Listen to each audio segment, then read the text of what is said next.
तर आज आपण CSS शिकणार आहोत. CSS stands for cascading style sheet. CSS वापरून आपण वेगवेगळ्या स्टाईल प्रॉपर्टीज आपल्या टॅगला देऊ शकतो आणि ते पेज आकर्षक बनवू शकतो. फॉर एक्झाम्पल, मी इथे जर HTMLचं बेसिक स्ट्रक्चर बनवलं, HTML टॅग, हेड टॅग वगैरे वगैरे घेऊन हे बेसिक स्ट्रक्चर झालं. ह्याच्यात समजा मी एक H1 नावाचा टॅग घेतला आणि याच्यामध्ये मी लिहिलं इंडिया इज माय कंट्री.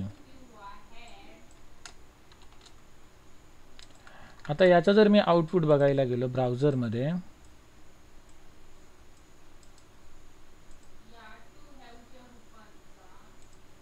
तर आउटपुट कसं आलं, ब्लॅक कलरमध्ये आलं, इंडिया इज माय कंट्री.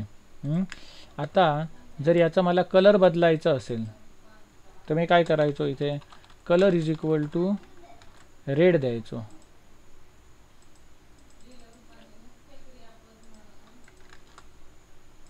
मग इथे होत नाही आहे असं, बरोबर. मग ही जर प्रॉपर्टी मी दुसऱ्या पद्धतीने कशी देऊ शकतो, स्टाईल नावाचा ॲट्रिब्यूट वापरून, स्टाईल डबल इक्वल टू आणि इथे काय देतो, स्टाईल कोणती, तर कलर नावाचं प्रॉपर्टी आहे किंवा कलर नावाचा ॲट्रिब्यूट आहे, त्याला रेड ही व्हॅल्यू असाइन कर. स्टाईल इज इक्वल टू, स्टाईलला काय दिली, ही एक प्रॉपर्टी दिली, कलर कोलन रेड. कलर कुठला वापर, रेड वापर. झाला रेड. मग जे कलर ॲट्रिब्यूट होतं पहिलं डायरेक्टली, जे colour is equal to attribute होतं ते कुठे होतं, फॉन्ट टॅगला होतं का, आठवा. फॉन्टमध्ये मी समजा लिहिला इंडिया इज माय कंट्री आणि याच्यामध्ये मी फेस म्हणजे काय, इथे हे लिहायचो आपल्या फॉन्टचं नाव जे काय असेल ते, हे. त्याच्यानंतर अजून काय होतं फॉन्टला ॲट्रिब्यूट, साईज नावाचं ॲट्रिब्यूट होतं, बरोबर. याच्यामधून मी साईज द्यायचो, साईज. त्याच्यानंतर अजून काय ॲट्रिब्यूट, इथे समजा मी colour is equal to red दिलं तर इथे रेड व्हायचा. हे कलर हे ॲट्रिब्यूट कोणाला होतं, फॉन्ट टॅगला होतं, H1ला नाही होतं. मग H1ला जर आपल्याला कलर द्यायचा असेल तर आपण काय करू शकतो, स्टाईल नावाचा ॲट्रिब्यूट वापरू शकतो आणि त्याच्यामध्ये डबल कोटमध्ये कलर कोलन जो आपल्याला कलर पाहिजे तो लिहिला, रेड घेतला. समजा ब्ल्यू पाहिजे असेल तर इथे तो ब्ल्यू झाला. कळलं. मग ही एक प्रॉपर्टी झाली, कलर ही एक प्रॉपर्टी झाली. अजून मला दुसरी एखादी प्रॉपर्टी इथे लावायची असेल, समजा याला अलाइन मला सेंटर करायचं असेल किंवा ह्याचा जो बॅकग्राऊंड कलर असतो तो चेंज करायचा असेल, तर अशा भरपूर प्रॉपर्टीज आहेत ज्या तुम्हाला कुठे मिळणार, CSL स्टाईल प्रॉपर्टीज असं जर गुगलवरती सर्च केलं तर तुम्हाला त्या मिळणार आहे बघा. CSS प्रॉपर्टीज, ॲक्सेंट कलर,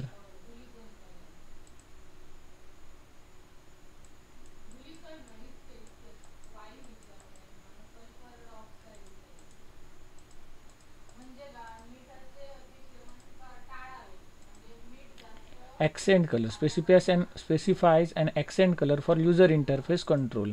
आता हा ॲक्सेंट कलर,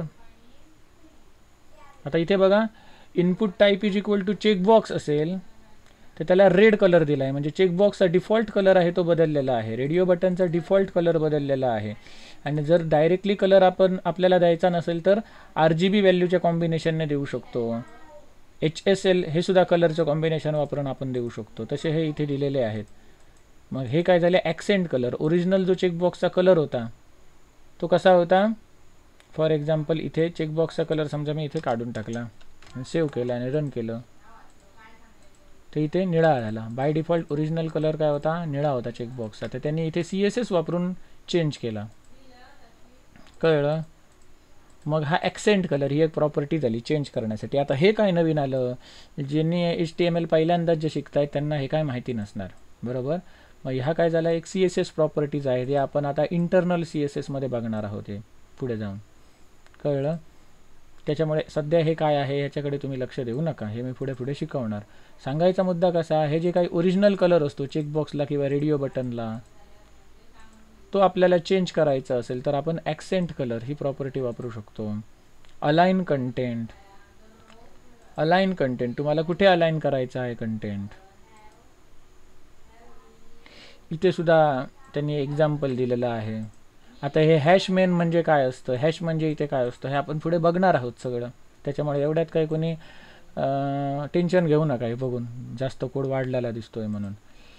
सांगायचा मुद्दा असा की इथे आपण अलाइन वगैरे सेट करू शकतो. ह्या CSSच्या प्रॉपर्टी झाल्या. विड्थ एवढी पाहिजे, हाईट एवढी पाहिजे, बॉर्डर 1 पिक्सेलची पाहिजे, सॉलिड म्हणजे जाड बॉर्डर पाहिजे. हा बॉर्डरचा काय झाला, कलर झाला. हॅश म्हणजे हा हेक्साडेसिमल कलर झाला. डिस्प्ले फ्लेक्स हे काय विषय असतो हे आपण पुढे बघणार आहोत. सांगायचा मुद्दा असा की आपण प्रॉपर्टी व्हॅल्यू या फॉर्मॅटमध्ये आपण इफेक्ट देणार. यांना काय म्हटलं आहे, CSS किंवा कॅस्केडिंग स्टाईल शीट. अशा वेगवेगळ्या प्रॉपर्टीज आहेत. A वरून सुरू होणाऱ्या, B वरून सुरू होणाऱ्या. तसंच इथे बॅकग्राऊंड आहे, बॅकग्राऊंड नावाची प्रॉपर्टी. मग समजा मी इथे दुसरी CSS प्रॉपर्टी द्यायची असेल तर मी इथे सेमीकोलन वापरणार. हां, कोलन कशाला, प्रॉपर्टी कोलन व्हॅल्यू. आता दुसरी जर द्यायची असेल तर इथे सेमीकोलन वापरणार आणि इथे मी काय करतो, दुसरी प्रॉपर्टी देतो काय, बॅकग्राऊंड कोलन. बॅकग्राऊंडचा काय पाहिजे, कलर पाहिजे. मग बॅकग्राऊंड डॅश कलर कोलन काय करतो, yellow. Background colour colon yellow. हे एका लाईनमध्ये केलं तर असं दिसणार, बॅकग्राऊंड कलर येलो. आता याचं जर मी आउटपुट बघितलं तर फॉन्टचा कलर ब्ल्यू पण बॅकग्राऊंड कलर येलो, फॉन्टचा कलर ब्ल्यू आणि बॅकग्राऊंड कलर येलो. अशा भरपूर प्रॉपर्टीज आहेत. याच्यामध्ये समजा आणखी एक प्रॉपर्टी मी ॲड केली सेमीकोलन टाकून, align text align centre. Text आहे ते सेंटरला अलाइन झालं पाहिजे, टेक्स्ट अलाइन सेंटर. मग इथे मी काय काय प्रॉपर्टी वापरला आहे, कलर वापरली, बॅकग्राऊंड कलर, टेक्स्ट अलाइन. अशा भरपूर प्रॉपर्टीज आहेत ज्या इथे लिस्ट केलेल्या आहेत. याला बॉर्डर वगैरे दिसली पाहिजे तर ह्या भरपूर प्रॉपर्टीज आहेत. तुम्ही या ट्राय करून बघू शकता, कुठल्याही वेबसाईटवर तुम्हाला मिळणार सर्च केल्यानंतर. ही कलर प्रॉपर्टी आपण वापरली इथे, बरोबर, ही वाली.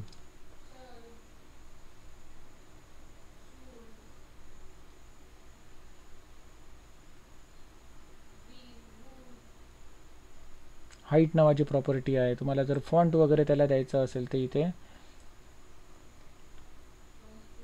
फॉन्ट साईज आहे, फॉन्ट फेस म्हणजे काय, ज्या फॉन्टचं आपण नाव देणार ते तिथे अप्लाय होणार. फॉर एक्झाम्पल मी इथे देतो बघा, फॉन्ट फेस कोलन काय देऊया, एरियल देऊया, फॉन्ट फेस कोलन एरियल. आता इकडे बघा याचा फॉन्ट बदलणार,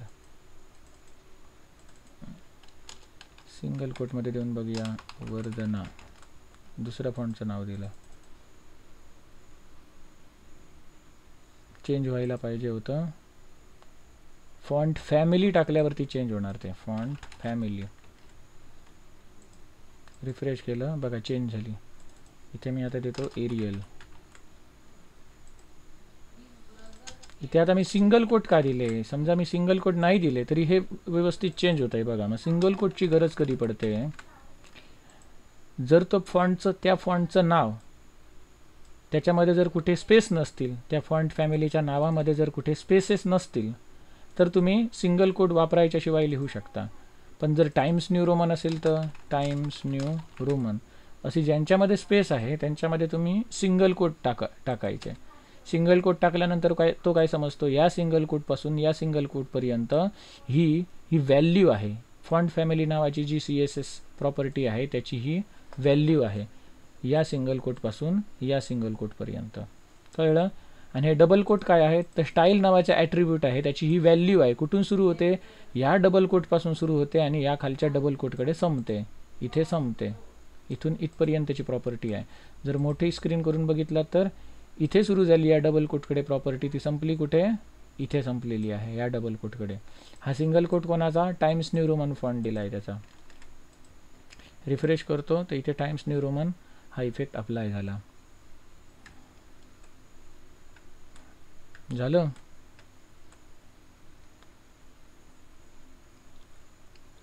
आता मी काय करतो, अशा प्रकारे मी सब्जेक्टची नावं लिहितो, ठीक आहे. आणि त्या सब्जेक्टच्या नावावरती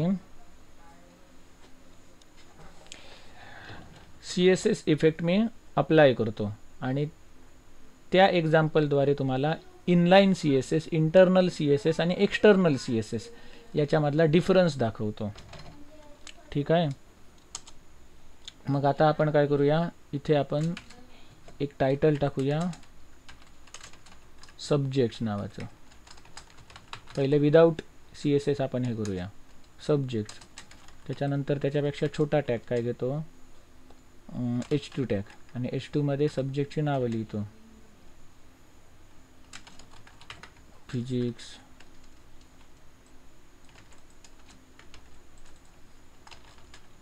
केमिस्ट्री, मॅथ्स,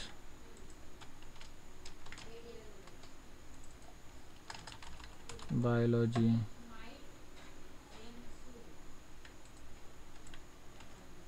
झालं, बस झाले. आता ह्याचं जर मी आउटपुट इकडे बघितलं तर कसं आहे, हा जरा मोठा दिसतोय H1 टॅग असल्यामुळे, आणि हे त्याच्या खाली हे छोटे छोटे दिसत आहेत, कळलं. आता समजा मी दुसरा एक H1 टॅग घेतो खाली, आणि या H1 टॅगमध्ये मी काय लिहितो, प्रोग्रामिंग लँग्वेजेस. प्रोग्रामिंग लँग्वेजेस याच्यामध्ये H2 टॅग घेतो आणि त्याच्यात एका एका प्रोग्रामिंग लँग्वेजची नावं लिहितो. पहिलं लिहितो मी जावा प्रोग्रामिंग, त्याच्यानंतर लिहितो पायथन प्रोग्रामिंग,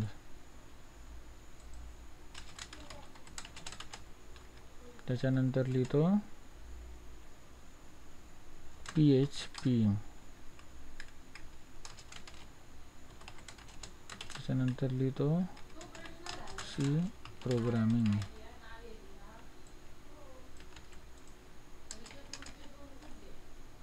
त्याच्यानंतर C++, C#, त्याच्यानंतर डार्ट नावाची प्रोग्रामिंग लँग्वेज आहे. खूप काय काय आलेले आहेत. तर सांगायचा मुद्दा असा की इथे मी काही सब्जेक्ट्स ॲड केले, हां नॉर्मली 12वीला असणारे सब्जेक्ट, त्यानंतर प्रोग्रामिंग लँग्वेजेस इथे ॲड केले. आता मला काय करायचं आहे, जिथे जिथे H1 आहे त्याला कलर कुठला द्यायचा आहे, रेड द्यायचा आहे. जिथे जिथे H1 आहे तिथे कलर रेड द्यायचा आहे, आणि जिथे जिथे H2 आहे तिथे कलर ब्ल्यू द्यायचा आहे. तर मला काय करावं लागेल, तर मी इथे स्टाईल नावाचा टॅग वापरणार आणि इथे काय करणार, कलर कोलन रेड करणार. काय करणार, कलर कोलन रेड. मग H1 अजून कुठे आहे, तर इथे आहे, बरोबर. मग मी आता रिफ्रेश करतो. सब्जेक्ट आणि प्रोग्रामिंग लँग्वेज हे जे दोन H1 टॅग होते ते काय झाले, लाल रंगाचे झाले.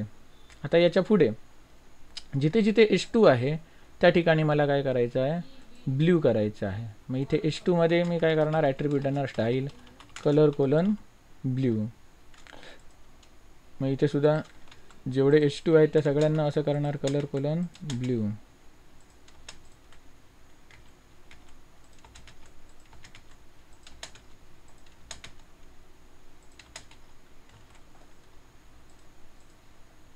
रिफ्रेश झाले. आता समजा ज्यांना कलर रेड दिला आहे म्हणजे H1 आहेत, H1चा मला फॉन्ट काय करायचा आहे, वर्धना नावाचा फॉन्ट करायचा आहे. तर दुसरी प्रॉपर्टी मी कशी देऊ शकतो, इथे सेमीकोलन देणार, आणि दुसरी प्रॉपर्टी काय, फॉन्ट डॅश फॅमिली, इथे काय देणार, वर्धना. कोणाला कोणाला देणार, H1 टॅगला, जिथे जिथे H1 आहे तिथे.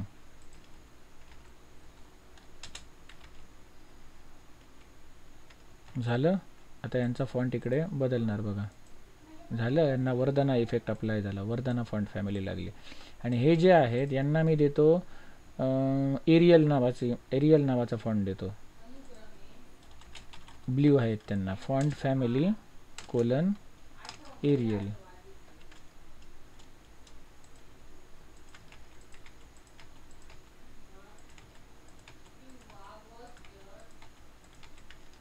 आणि हे सेव्ह करतो आणि बघतो, झालं. यांचा फॉन्ट बदलला. मग मी काय केलं, H1 आहेत त्यांना टेक्स्ट कलर रेड दिला आणि फॉन्ट फॅमिली वर्धना, दोन्ही H1 टॅग्सना.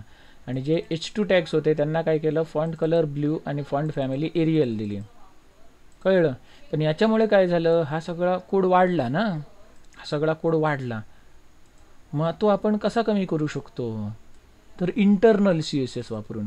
ही जी काही आपण CSS दिली हिला काय म्हणतात, इनलाईन CSS. काय म्हणतात, इनलाईन CSS. इनलाईन CSS म्हणजे काय, जिथे तुम्हाला तो CSS इफेक्ट अप्लाय करायचा होता. CSS इफेक्ट म्हणजे CSS प्रॉपर्टीज, कलर असेल, फॉन्ट फॅमिली असेल, अलाइनमेंट असेल, जी काही प्रॉपर्टी भरपूर आहेत त्याच्यातल्या ज्या काही प्रॉपर्टी तुम्हाला द्यायच्या होत्या त्या तुम्ही कुठे दिल्या, प्रत्येक लाईनला दिल्या, प्रत्येक लाईनच्या आतमध्ये दिल्या. H1 टॅगची जी लाईन होती त्याच्या आतमध्ये लिहिल्या, म्हणून याला इनलाईन म्हणतात. H2 टॅगच्या प्रॉपर्टी तुम्ही H2 टॅगच्या आतमध्ये लिहिल्या, स्टाईल टॅग वापरून त्याच्या आतमध्ये लिहिल्या, म्हणजे काय, त्या लाईनमध्ये लिहिल्या, म्हणून याला इनलाईन CSS म्हणतात. मग इनलाईन CSSमुळे काय होतं, जिथे जिथे मला इफेक्ट तो लावायचा आहे त्या ठिकाणी संपूर्ण जो कोड आहे सगळ्या प्रॉपर्टीज मला मेन्शन कराव्या लागल्या. इथे समजा कलर ब्ल्यू आणि फॉन्ट फॅमिली एरियल, इथे मी समजा 2च प्रॉपर्टी वापरलेल्या आहेत. असं समजा 100 प्रॉपर्टीज असतील तर जेवढे H2 आहे त्या ठिकाणी मला 100 रिपीट करावे लागणार 100 वेळा. ज्या ज्या ठिकाणी H1 आहे त्या ठिकाणी मला त्या सगळ्या प्रॉपर्टी रिपीट कराव्या लागणार. मग याच्यामुळे कोड वाढत जाणार ना. मग ही कॉम्प्लेक्सिटी कमी करण्यासाठी इंटरनल CSS आलं. मग आता इंटरनल CSSचा आपण एक्झाम्पल बघणार आहोत. इंटरनल CSS मध्ये आपण काय करतो की वरती हेड टॅगमध्ये एक आपण स्टाईल नावाचा टॅग घेतो. हेड टॅगमध्ये स्टाईल नावाचा टॅग घेतो. कळलं. आणि याच्या आतमध्ये इथे काय करतो, एक आपण त्या टॅगचं नाव देतो H1. H1 टॅगला कोणती प्रॉपर्टी लाव, इथे बघा झूम करून दाखवतो. H1 नावाचा टॅग आहे. H1 टॅगला कोणकोणत्या प्रॉपर्टी लाव, त्या कर्ली ब्रॅकेटमध्ये देणार. तर H1 टॅगला काय कर, कलर प्रॉपर्टी रेड कर आणि बॅकग्राऊंड, दुसरा आपण काय केलेलं, बॅकग्राऊंड कलर नाही, फॉन्ट फॅमिली काय कर, वर्धना कर. आणि जे H2 टॅग आहे त्याच्या खाली H2 टॅग घेतो. H2 टॅग आहे त्यांना काय कर, कलर ब्ल्यू दे आणि फॉन्ट फॅमिली काय होती ती, एरियल, फॉन्ट फॅमिली एरियल दे. सेव्ह करतो. आता इथे मी फक्त स्टाईल दिली. हां, H1 टॅग जिथे जिथे असेल त्याला हा कलर दे आणि ही फॉन्ट फॅमिली लाव. H2 असेल जिथे जिथे असेल त्याला हा कलर दे आणि ही फॉन्ट फॅमिली लाव. मग इथे आता मी वरती ते स्पेसिफाय केल्यामुळे इथे आता मला स्टाईल टॅग वगैरे द्यायची गरज नाही. हे सगळं मी आता काढून टाकतो. हे सगळं जे आता मी काढून टाकतो ते काय होतं, इनलाईन CSS. प्रत्येक लाईनच्या आतमध्ये आपण CSS प्रॉपर्टी द्यायचो, म्हणून याला म्हणतात इनलाईन CSS.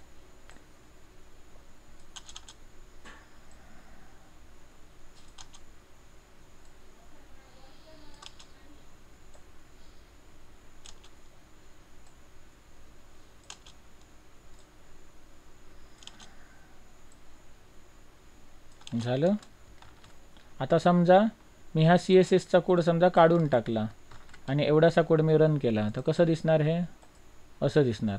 आणि आता मी CSSचा कोड हा पुन्हा आणतो, फक्त वरचा, हा स्टाईल टॅगचा पुन्हा आणला, सेव्ह केला आणि इथे रिफ्रेश करतो. लागले ना सगळे इफेक्ट.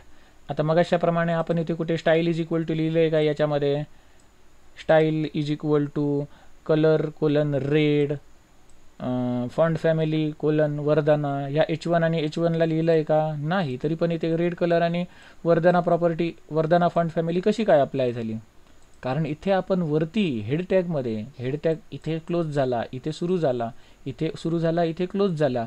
हेड टॅगमध्ये आपण स्टाईल नावाचा टॅग वापरला आणि स्टाईल टॅगमध्ये त्याला काय सांगितलं, ह्या संपूर्ण पेजमध्ये जिथे जिथे H1 असेल तिथे तिथे काय कर, रेड कलर लाव आणि फॉन्ट फॅमिली वर्धना लाव. जिथे जिथे H2 असेल तिथे काय कर, ब्ल्यू कलर लाव आणि फॉन्ट फॅमिली एरियल लाव. कळलं. म्हणून हे इफेक्ट इथे लागले. मगाचा जो कोड होता त्याच्यापेक्षा हा तरी सोपा आहे ना. मगाशी इथे प्रत्येक ठिकाणी आपण काय करायचो, इथे style is equal to colour colon red, त्यानंतर फॉन्ट फॅमिली वर्धना असं करत बसायचं. सगळ्या लाईनला आपण स्टाईलचा कोड लिहिलेला, बरोबर. मग तो खूप कॉम्प्लिकेटेड दिसत होता. त्याच्यापेक्षा हा बरा, इंटरनल CSS बरं. याच्यात समजा मी एखादा इथे सब्जेक्ट वाढवला, हा सब्जेक्ट वाढवला, इथे IT वाढवला आणि इथे एक प्रोग्रामिंग लँग्वेज वाढवूया आणि इथे मी रिफ्रेश करतो. मग जो काय मी नवीन सब्जेक्ट वाढवला त्याला ॲटोमॅटिक जो कलर पाहिजे तो कलर आला. कळलं? कशामुळे आला? जर H2 टॅग जर खाली कुठे वापरला असेल तर त्याला ब्ल्यू कलर लाव, फॉन्ट फॅमिली एरियल लाव. या प्रॉपर्टीज अप्लाय झाल्या नवीन ॲड केलेल्या एलिमेंटला सुद्धा. मी समजा याच्यामध्ये कुठेतरी एक नवीन H1 नावाचा एलिमेंट ॲड केला, H1 टॅग ॲड केला आणि याच्यामध्ये मी काहीतरी लिहिलं, इंडिया इज माय कंट्री लिहिलं आणि हे इथे रिफ्रेश केलं. मग जिथे जिथे H1 टॅग आपण लावणार तिथे तिथे कलर कोणता अप्लाय होणार H1 ला? कलर कोलन रेड आणि फॉन्ट फॅमिली वर्धना. एवढं समजलं का सगळ्यांना? एवढं समजलं? आदित्य, आयशा? हो सर समजलं. हां, म्हणजेच इनलाईन CSS मध्ये आपण काय करायचो, प्रत्येक लाईनला आपण CSS प्रॉपर्टी देत राहायचो, ज्याच्यामुळे कोड होता तो कॉम्प्लिकेटेड बनायचा. परंतु इंटरनल CSS मध्ये आपण काय केलं, तो जो काही CSSचा कोड होता तो आपण लिहिला कुठे? वरती एकदम डोक्यावरती, स्टाईल नावाच्या टॅगमध्ये. कळलं? स्टाईल नावाच्या टॅगमध्ये लिहिला. म्हणजे जिथे जिथे संपूर्ण पेजमध्ये जिथे जिथे H1 असेल त्या ठिकाणी या प्रॉपर्टीज सगळ्या अप्लाय होणार. ज्या ज्या ठिकाणी H2 असेल त्या ठिकाणी या सगळ्या प्रॉपर्टीज अप्लाय होणार. कळलं? आता आपण इनलाईन आणि इंटरनल CSS बघितलं. आता आपण एक्सटर्नल CSS बघूया.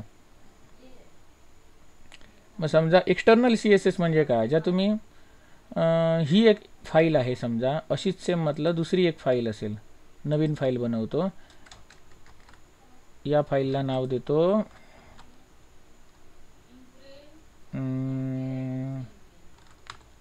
second.html. ही दुसरी फाईल आहे. मग याच्यामध्ये मी सुद्धा HTMLचे टॅग घेतो सगळे आणि या second.html मध्ये मी काय करतो, कोर्सेस घेतो वेगवेगळे.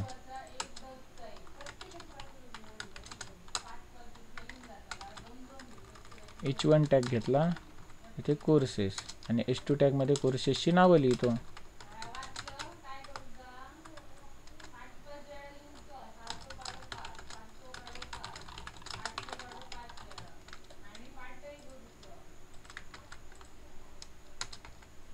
BSc information technology, BSc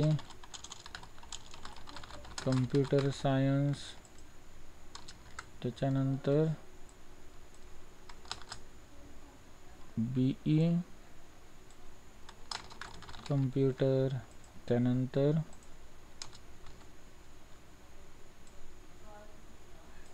BCA,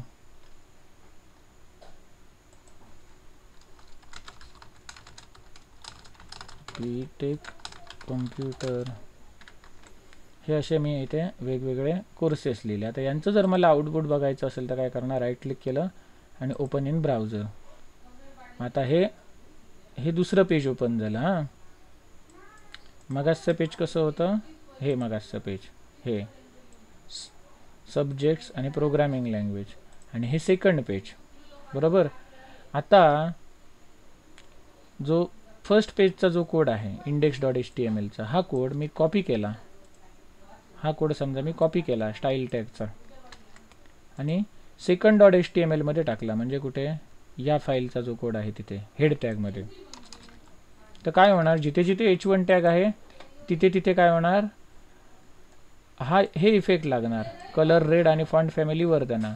आणि जिथे जिथे H2 आहे त्या ठिकाणी काय, कलर ब्ल्यू आणि फॉन्ट फॅमिली एरियल हे लागणार. बघूया, हे काय झालं आपण बघितलं इंटरनल CSS. आता एक्सटर्नल CSS म्हणजे काय? मग आता समजा मला अशा 10 फाईली असतील, मग 10 फाईल्समध्ये मला सेम इफेक्ट लागू करायचे आहेत. मग हा कोड मी कॉपी पेस्ट करत बसणार का स्टाईलवाला इथून तिथपर्यंत 10 जणांसाठी? नाही. त्याने काय होणार, आपल्या फाईलची साईज वाढणार, सेम गोष्ट रिपीट होतोय पुन्हा पुन्हा. मग त्याच्याऐवजी मी काय करणार, इथे एक फाईल असेल, 2 फाईल असेल, 3 फाईल असतील, 4 फाईल असतील, जेवढ्या काही जरी 10 फाईल असतील किंवा इन्फायनाईट जरी फाईल्स असल्या तर त्यांच्यामधला जो कॉमन कोड आहे CSSचा, तो कॉमन कोड रिपीट होऊ नये म्हणून मी एका वेगळ्या नवीन फाईलमध्ये सेव्ह करणार. फाईल, न्यू फाईल, आणि ती फाईल सेव्ह करतो. फाईलला नाव काय देणार, तुम्हाला पाहिजे ते नाव देऊ शकता. मी दिलं इथे mystyle.css. आणि mystyle.css मध्ये काय करायचं, स्टाईल टॅगमधला जो कॉमन कोड आहे दोन्ही ठिकाणी, इथे आणि इथे, हा जो कॉमन कोड आहे तो तिथे टाकायचा या स्टाईल, मायस्टाईल नावाच्या फाईलमध्ये. याला काय म्हणतात, स्टाईल शीट. कळलं? आणि आता जेवढ्या काही फाईल्स असतील, एक फाईल असेल, 2 फाईल असेल, त्या ठिकाणी ही जी mystyle.css फाईल आहे ती लिंक करायची. कशी लिंक करणार, तर एक लिंक नावाचा टॅग आहे, लिंक नावाचा टॅग आहे, आणि त्याच्यात लिंक रिलेशन काय आपण जोडतोय, तर स्टाईल शीट जोडतोय. अजून एक ॲट्रिब्यूट आहे href. hrefमध्ये आपण त्या फाईलचं नाव लिहिणार जी जोडायची आहे. काय, mystyle.css, mystyle.css. कळलं? आता हीच लिंक काय करतो मी, कॉपी करतो, हां, आणि कुठे टाकतो, इथे टाकतो. हा सगळा स्टाईल टॅग जाणार आणि त्याच्याऐवजी ही एक लिंक टाकतो आणि पेज रिफ्रेश करून बघतो. बघा, इफेक्ट गेलेला नाही.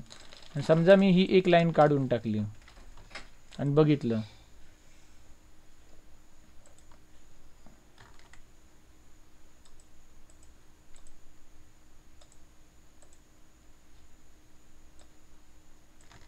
ही लाईन काढून टाकली आणि रिफ्रेश केलं तर हे सगळा इफेक्ट गेला. कळलं ना? हा इफेक्ट जर मला पुन्हा आणायचा असेल तर मी त्याला काय सांगणार, mystyle.css मध्ये जे काय मी CSS प्रॉपर्टीज त्याचे इफेक्ट दिलेले आहेत ते इथे अप्लाय कर. कसे करणार, तर लिंक, ही जी स्टाईल शीट आहे ती मी इथे लिंक करणार. कशी, लिंक नावाचा टॅग वापरून. रिलेशन काय, तर स्टाईल शीट. href, त्या फाईलचं नाव काय, तर mystyle.css, जे आपण नाव दिलं. मग मी हे सेव्ह केलं तर इथे जी काही सब्जेक्ट्सवाली जी फाईल आहे त्याच्यावरती ते इफेक्ट अप्लाय झाले. बरोबर. सिमिलरली इथे सेकंड फाईल आहे, ती सध्या अशी ब्लॅक अँड व्हाईट दिसते. मग आता याला जेव्हा मी लिंक करणार ही स्टाईल शीट, तेव्हा या स्टाईल शीटमध्ये जी काही प्रॉपर्टीज दिलेल्या आहेत ते आता या पेजवर सुद्धा अप्लाय होणार, अप्लिकेबल होणार. कळलं? मग हा काय झाला एक्सटर्नल CSSचा फायदा. मग इथे दोनच आपण HTMLच्या फाईल बघितल्या, अशा हजारो फाईल्स असतील, त्याच्यात फक्त ही एक लाईन तुम्ही कॉपी पेस्ट केली तरी काय होतं, या कॉमन फाईलमध्ये लिहिलेले जे प्रॉपर्टीज आहेत CSS प्रॉपर्टीज, त्या सगळ्या इथे अप्लाय होतात. कळलं? इनलाईन CSS, इंटरनल CSS आणि एक्सटर्नल CSS हे आपण बघितलं. मग इनलाईन CSS असताना ही फाईल कशी दिसायची, कोड कसा दिसायचा, भरपूर मोठा होता. प्रत्येक टॅगला आपण स्टाईल ॲट्रिब्यूट आणि त्याच्या प्रॉपर्टीज दिल्या होत्या इनलाईन CSS मध्ये. इंटरनल CSS मध्ये आपण काय केलं, हेड टॅगमध्ये स्टाईल नावाचा ॲट्रिब्यूट घेतला आणि त्याच्यामध्ये प्रॉपर्टीज दिल्या. एक्सटर्नल CSS मध्ये काय केलं, आपण एक एक्सटर्नली एक फाईल बनवली CSS फाईल, आणि जिथे जिथे ती फाईल आपल्याला वापरायची आहे त्या त्या ठिकाणी लिंक नावाचा टॅग वापरून आपण ती फाईल लिंक केली, तिचा पाथ दिला mystyle.css. आता mystyle.css एवढंच का लिहिलं, कारण ही इंडेक्स फाईल, सेकंड फाईल आणि ही CSS फाईल, या तीनही फाईल एकाच फोल्डरमध्ये आहेत म्हणून मी इथे असं लिहू शकलो. तेच जर कुठल्या दुसऱ्या एखाद्या फोल्डरमध्ये असतील तर इथे तुम्ही त्या फोल्डरचा पाथ लिहू शकता. समजा असेट्स नावाच्या फोल्डरमध्ये CSS नावाच्या फोल्डरमध्ये mystyle.css आहे, तर तुम्ही काय करणार, असं लिहू शकता, असा पाथ देऊ शकता. कळलं? मग अशा प्रकारे आता आपण इनलाईन, इंटरनल आणि एक्सटर्नल या CSS बघितलेले आहेत. समजलं काय, तीनही CSS? आदित्य, गोपाळकृष्ण,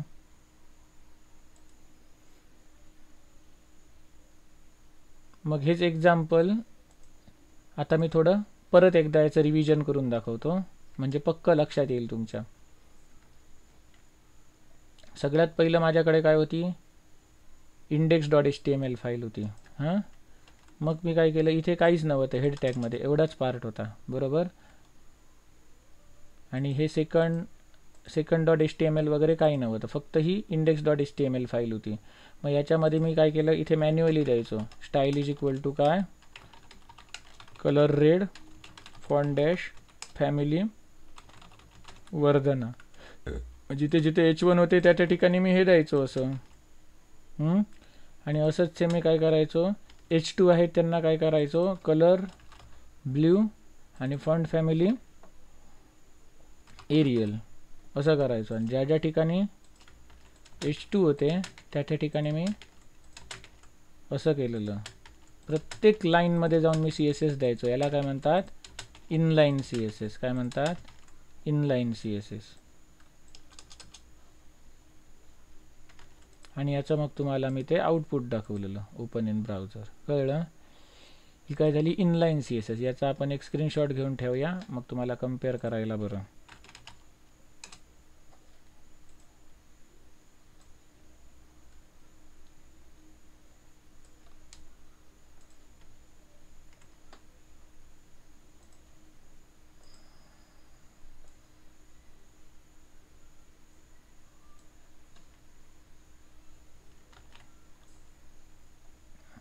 याला नाव देतो इनलाईन CSS.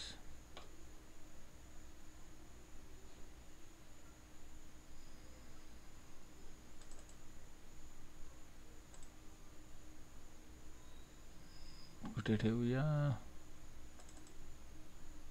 इकडे ठेवतो इनलाईन CSS. मग याची इंटरनल CSS आपण कशी केली, तर हा सगळा कोड आपण काढून टाकला.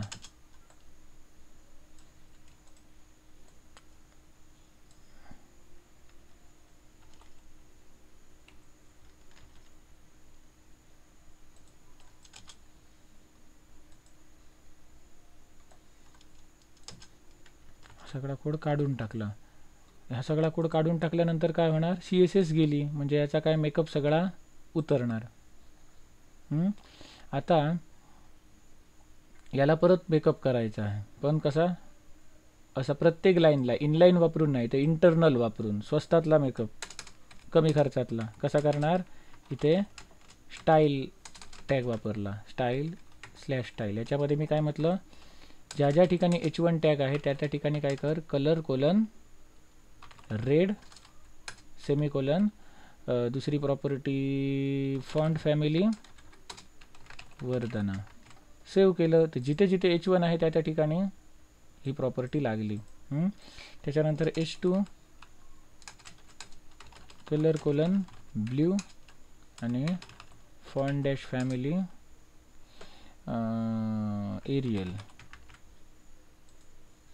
झालं. हा जर स्टाईल टॅग काढून टाकला तर मात्र आता याचा मेकअप सगळा उतरणार. झालं. मग हा एक मार्ग होता. त्याच्यानंतर आपण काय केलं, ही काय झाली इंटरनल CSS. याच्यामध्ये काय प्रत्येक लाईनमध्ये जी आपण CSS लिहायचो ते कमी झालं ना. आता हा कोड बघा आणि मगासचा कोड बघा. मगासचा कोड काय होता, हा वाला होता. ह्याच्यामध्ये बघा ही इनलाईन CSS, इनलाईन CSS आणि ही काय झाली इंटरनल CSS. आता याचा स्क्रीनशॉट घेऊया.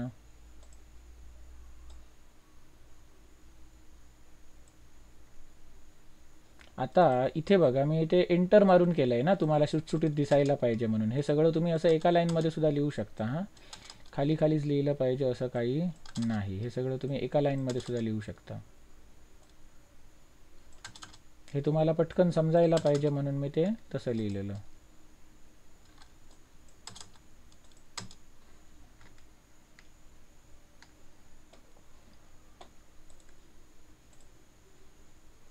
हा एक स्क्रीनशॉट घेतो, याला नाव देतो इंटरनल CSS. आणि याच्यानंतर आपण काय केलं, एक्सटर्नल CSS केली. एक्सटर्नल CSS मध्ये मी काय केलं की हा जो स्टाईल टॅग मधला कोड होता तो कॉपी केला आणि पेस्ट कुठे केला, याच्यामध्ये पेस्ट केला. याच्यामध्ये म्हणजे कुठे mystyle.css नावाची एक वेगळी फाईल बनवली आणि ही फाईल आहे ती लिंक करणार कुठे, इथे लिंक करणार. कशी लिंक करणार, ती लिंक ॲट्रिब्यूट वापरून. Link href is equal to त्याचा पाथ काय mystyle.css आणि काय link relation is equal to style sheet. मी काय रिलेट करायला जातोय, काय जोडतोय, तर एक स्टाईल शीट जोडतोय. इथे जोडणे म्हणजेच काय, लिंक करणे. इथे स्लॅश लिंक लिहायची गरज नाही कारण लिंक हा अनपेअर्ड टॅग आहे. मग आता जर मी हे पेज रिफ्रेश केलं तर याला पुन्हा मेकअप येणार. झालं. मग अशा प्रकारे या सगळ्या फाईल्स आहेत. आता तुम्हाला एक गंमत दाखवतो मेकअपवरूनच. कुठलीही एखादी वेबसाईट बघा, समजा आपण ॲमेझॉनची वेबसाईट बघूया. ही ॲमेझॉनची वेबसाईट आहे. हां, याच्यात समजा मी काहीतरी सर्च केलं.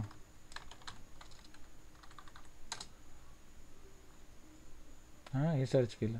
आता मी काय करतो, याची सगळी CSS काढून टाकतो, म्हणजे याचा मेकअप काढून टाकतो. मग आता ही कशी दिसणार बघा. राईट क्लिक केलं, इन्स्पेक्ट एलिमेंट केलं. मग आपण जी काही CSS देतो ते कुठे देतो, हेड टॅगमध्ये देतो ना. मग ह्याचा जो हेड टॅग आहे, हेड टॅगमध्ये बघा हे कितीतरी स्क्रिप्ट टॅग आहेत. हां, स्क्रिप्ट म्हणजे जावा स्क्रिप्ट वापरलेली आहे. आणि इथे CSS आहे बघा. लिंक रेल म्हणजे काय, लिंक रिलेशन. हे बघा स्टाईल शीट, ही एक CSS आहे. त्याच्यानंतर इथे सुद्धा CSS आहे. मग ह्या ज्या CSS आहेत त्या जर समजा मी इथून डिलीट करत गेलो, डिलीट, तर बघा तिकडे काहीतरी झालं पाठीमागे. परत होतं तसं करतो. मग ह्याच्यातला समजा हेड टॅगच समजा मी डिलीट केला, तर बघा याचा सगळा मेकअप उतरला. वेबसाईट आता कशी दिसते, नॉर्मल HTML प्रमाणे दिसते. कळलं, म्हणजे सगळा याचा मेकअप आपण उतरला. ही आता काय ॲमेझॉनची वेबसाईट नुसतं HTML वरती. आणि जेव्हा ते CSS इफेक्ट लागू होतात तेव्हा ती कशी दिसते, अशी दिसते. कळलं ना फरक, CSS विथ वेबसाईट आणि CSS विदाउट वेबसाईट कशी दिसते. कुठलीही वेबसाईट घ्या, गुगलचीच वेबसाईट घ्या, पहिलंच होम पेज. हां, असं दिसतंय. हे वास्तवात कसं आहे ते आता बघूया.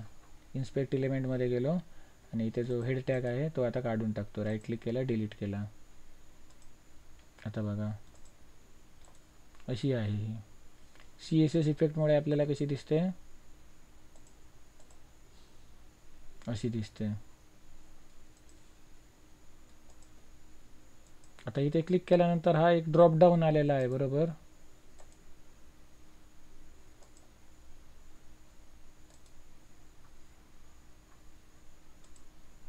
आता जे वरती जे काही नाव दिसायचं माझं, क्लिक करायचं, ते कुठे गेलं, इथे गेलं. आणि याच्यावरती क्लिक केल्यावरती बघा हे येतं आहे ड्रॉपडाऊनवाला, हा येतो आहे ना.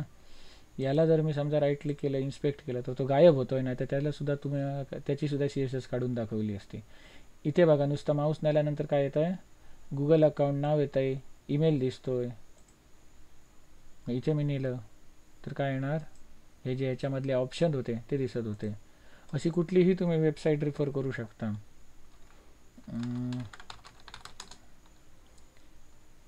हे एक ब्लेंडर गेम इंजिन आहे, पायथॉन प्रोग्रामिंग वापरून याच्यामधून गेम डेव्हलप केले जायचे. त्याच्यानंतर याच्यातलं गेम डेव्हलपमेंटचा पार्ट त्यांनी बाजूला टाकला कारण हे ओपन सोर्स फ्री सॉफ्टवेअर होतं आणि त्याच्यावरती गेम डेव्हलपमेंटच्या सेक्शनमध्ये अपडेट येत नव्हते. मग त्यांनी फक्त 3D ॲनिमेशन बनवण्यासाठी, 2D ॲनिमेशन बनवण्यासाठी आणि असं 3D स्ट्रक्चर वगैरे बनवण्यासाठी हे वापरलं गेलं सॉफ्टवेअर. तर हे आता दिसायला कशी वेबसाईट आकर्षक आहे. आणि समजा मी याची CSS काढून टाकली, ही कशी दिसणार. इथे राईट क्लिक केलं आणि डिलीट केलं, हे बघा उतरला तिचा मेकअप. अशी झाली ही वेबसाईट. कळलं. पुन्हा रिफ्रेश करतो, पुन्हा CSS अप्लाय झाली आता याच्यावरती.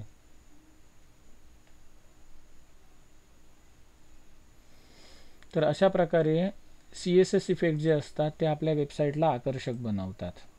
मग आता CSS मध्ये आपण आता थोड्या आणखी गोष्टी बघणार आहोत. आणखी गोष्टी म्हणजे काय, तर मला काय करायचं आहे, इथे जी काय मी प्रॉपर्टी अप्लाय करतो ती सगळ्या H1 टॅगला किंवा सगळ्या H2 टॅगला अप्लाय होते, बरोबर ना. मला तसं नको आहे, मला काही H1ला अमुक अमुक कलर पाहिजे आणि काही H1ला वेगळा कलर पाहिजे. असं जर मला करायचं असेल तर मी काय करणार, इथे डायरेक्टली टॅगचं नाव देण्याऐवजी मी काय करू शकतो, इथे डॉट करून मला हवं असलेलं एक नाव देणार. याला नाव काय दिलं मी, समजा ABC. डॉट टाकून हवं असलेलं नाव दिलं काय, ABC. सगळ्यात पहिलं हे असं होतं, H1ला कलर रेड, H2ला कलर ब्ल्यू, H1ला फॉन्ट फॅमिली वर्धना आणि H2ला फॉन्ट फॅमिली एरियल. मग मी हे एक्स्ट्रा करतो इथे काहीतरी, H1च्या ऐवजी इथे डॉट ABC लिहिला आणि इथे डॉट XYZ लिहिलं आणि इथे कलर वगैरे चेंज करतो, ऑरेंज, इथे ग्रीन वापरतो, इथे फॉन्टसुद्धा बदलतो, टाइम्स न्यू रोमन आणि कॅलिब्री नावाचा फॉन्ट वापरतो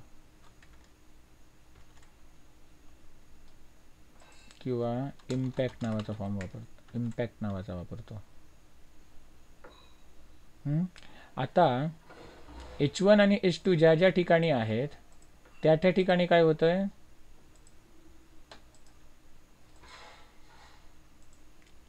हे इथे दिलेले इफेक्ट अप्लाय होतात, H1 आणि H2चे इफेक्ट अप्लाय होतात, हे बघितलं. आता मला हे ABC आणि XYZ वापरायचं असेल तर मी काय करणार, हा जो खालचा प्रोग्रामिंग लँग्वेज नावाचा हा जो काय H1 टॅग आहे याला कोणता कलर दिसतोय सध्या, कलर रेड आणि फॉन्ट फॅमिली वर्धना दिसते. ते मला काय करायचं आहे, चेंज करायचं आहे. मला काय करायचं आहे, ते इथे ABC नावाच्या क्लासमध्ये ज्या काय मी प्रॉपर्टी दिलेल्या आहेत, colour orange, font family, times new Roman, हे अप्लाय करायचं आहे ABC वाली. तर मी काय करणार, कोणाला चेंज करायचं आहे, या H1 टॅगला ना. मग मी इथे क्लास नावाचा ॲट्रिब्यूट देणार आणि क्लासचं नाव देणार मी ABC. क्लास नावाचा ॲट्रिब्यूट देणार, क्लासचं नाव ABC देणार. रिफ्रेश करतो आता, हा काय झाला, ऑरेंज झाला आणि याचं फॉन्ट फॅमिली काय झाली, टाइम्स न्यू रोमन. कळलं. त्यानंतर आपण काय म्हटलं, जिथे जिथे H2 टॅग आहे त्या त्या ठिकाणी कलर ब्ल्यू कर आणि फॉन्ट फॅमिली एरियल कर. पण याच्यामधला एखादी प्रोग्रामिंग लँग्वेज असेल, फॉर एक्झाम्पल इथे आपण C प्रोग्रामिंग घेऊया. या C प्रोग्रामिंगला मला काय करायचं आहे, कलर त्याचा ग्रीन कलर करायचा आहे आणि फॉन्ट फॅमिली इम्पॅक्ट ठेवायची आहे. म्हणजे XYZ हा क्लास वापरायचा असेल तर मी काय करणार, इथे ज्या ठिकाणी C प्रोग्रामिंग आहे त्या ठिकाणी मी काय करणार, class is equal to XYZ असं टाकणार आणि रिफ्रेश करतो. तर इथे इम्पॅक्ट हा फॉन्ट आणि कलर ग्रीन अप्लाय झालेला आहे. कळलं. मग इथे आपण डॉटच्या पुढे जे काय देतो, ABC असेल, XYZ असेल, ते आपण काय, क्लास इज इक्वल टू ते नाव टाकायचं. मग याला काय म्हणतात, क्लास म्हणतात. आपण काय ABC आणि XYZ नावाचे क्लास बनवले आणि कुठला क्लास वापरूया H1साठी किंवा कुठला क्लास वापरूया H2साठी, त्या क्लासचं आपण नाव दिलं. जो क्लास वापरायचा आहे त्या क्लासचं नाव दिलं. आता जर आणखी एक याच्यात ऑप्शन आहे, तो म्हणजे ID. म्हणजे डॉटच्या जागेवरती जर तुम्ही हॅश लिहिलात तर इथे तुम्हाला क्लासऐवजी ID हा शब्द वापरावा लागेल. उलटं सांगायचं झालं तर इथे ID is equal to ABC आणि याला ID is equal to XYZ लिहिला तर इथे तुम्ही हॅश वापरून त्या ABC ID वाल्या H1साठी आणि XYZ ID वाल्या H2साठी तुम्ही इथून प्रॉपर्टी अप्लाय करू शकता. मग इथे जे काय प्रॉपर्टी अप्लाय करणार ते तुम्हाला दिसणार कुठे, तिकडे मेन पेजवरती दिसणार. मी आता इथे XYZ मध्ये काय केलं, समजा कलर ग्रीन आहे ना, त्या ठिकाणी ब्लॅक करतो, इथे रिफ्रेश मारतो तर इथे ब्लॅक कलर झाला. मग तुम्ही काय इथे बघितलात, जर आपण इथे ID वापरला शब्द ID तर इथे काय येणार, हॅश येणार. आणि जर इथे क्लास शब्द वापरला तर इथे काय येणार, डॉट येणार. थोडक्यात काय, इथे जर आपण हॅश वापरला तर इथे आपण ID वापरायचा आणि इथे जर आपण डॉट वापरला तर इथे काय वापरायचा, क्लास हा शब्द वापरायचा. कळलं. मग या दोघांमध्ये फरक काय आहे, तर एका टॅगला एकच ID असू शकतो. हां, तो सेम ID आपण दुसऱ्या टॅगला देऊ शकत नाही, परंतु मी एकच क्लास मल्टिपल टॅग्सना देऊ शकतो. फॉर एक्झाम्पल बायोलॉजी आहे ना, मी इथे class is equal to ABC देऊ शकतो. म्हणजे ABC क्लासमध्ये आपण काय सांगितलं आहे, कलर ऑरेंज कर आणि font family times new Roman कर. मग इथे बायोलॉजीला हा इफेक्ट अप्लाय झाला. कळलं? अशा प्रकारे क्लासेस आहेत ते मी एकच क्लास मी मल्टिपल टाइम्स वापरू शकतो, परंतु एकच ID मी मल्टिपल टाइम्स वापरू शकत नाही. तुम्ही होमवर्क म्हणून करून बघा हे. मग आज आपण CSS बघितली, कॅस्केडिंग स्टाईल शीट. मग ही कॅस्केडिंग स्टाईल शीट वापरून या CSSचं एक फ्रेमवर्क आलेलं आहे जे खूप फेमस आहे, तो म्हणजे बूटस्ट्रॅप नावाचं फ्रेमवर्क, जे आपण ॲडव्हान्स जावामध्ये बघणार आहोत स्प्रिंग बूटच्या वेळेला. तर त्या बूटस्ट्रॅपमध्ये काय असतं की इथे जसं ABC आणि XYZ नावाचे इथे क्लास बनवलेले आहेत एक्सटर्नल CSSमध्ये, असे त्यांनी रेडीमेड भरपूर क्लास बनवून ठेवलेले असतात. आणि इथे जसे क्लास इज इक्वल टू त्या क्लासचं नाव देऊन आपण ते क्लासेस वापरलेत, तसेच आपण ते रेडीमेड क्लासेस वापरणार आहोत. क्लास इज इक्वल टू इथे त्या क्लासचं नाव देऊन आपण ते वापरणार. ते काय झालं, बूटस्ट्रॅप. मग ते आपण ॲडव्हान्स जावाच्या वेळेला बघणार आहोत. हां, बूटस्ट्रॅप. आणि त्याच्यानंतर ते काम कमी करण्यासाठी एक बूटस्ट्रॅप स्टुडिओसुद्धा आला आहे. ते बूटस्ट्रॅप स्टुडिओ वापरून तुम्ही ड्रॅग ड्रॉप करून आकर्षक वेबसाईट बनवू शकता, म्हणजे वेबसाईटचा फ्रंट एंड तरी बनवू शकता. बॅकएंडसाठी तुम्हाला कोडिंग करावंच लागेल. मग सध्या आपण हा वेब डिझायनिंगचा कोर्स बघतोय, तो काय आहे, फ्रंट एंडचा आहे. फ्रंट एंडचं बेसिक आहे, त्यात HTML, CSS आणि जावास्क्रिप्ट. आज आपण CSS बघितली, उद्यापासून आपण जावास्क्रिप्टला सुरुवात करणार. आज जेवढं काही शिकवलं तेवढं समजलं का? तन्वी, सायली, गोपाळकृष्ण, चैताली, आयशा,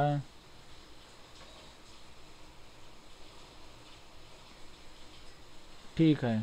काही डाऊट असेल तर विचारा, नसेल तर मीटिंग लीव करू शकता. उद्या जावास्क्रिप्ट शिकायला या.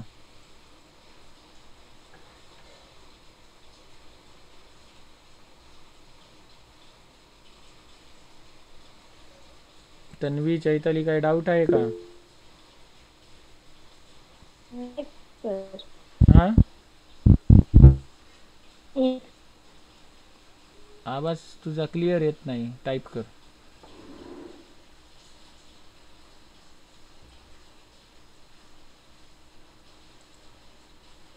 काही डाऊट आहे का? आवाज तुझा क्लिअर येत नव्हता. इथे टाईप कर, इथे कमेंटमध्ये. हां, ठीक आहे. मग मीटिंग लीव करू शकतो. उद्यापासून आपण जावास्क्रिप्ट बघणार आणि जावास्क्रिप्ट नंतर jQuery बघणार. ठीक आहे.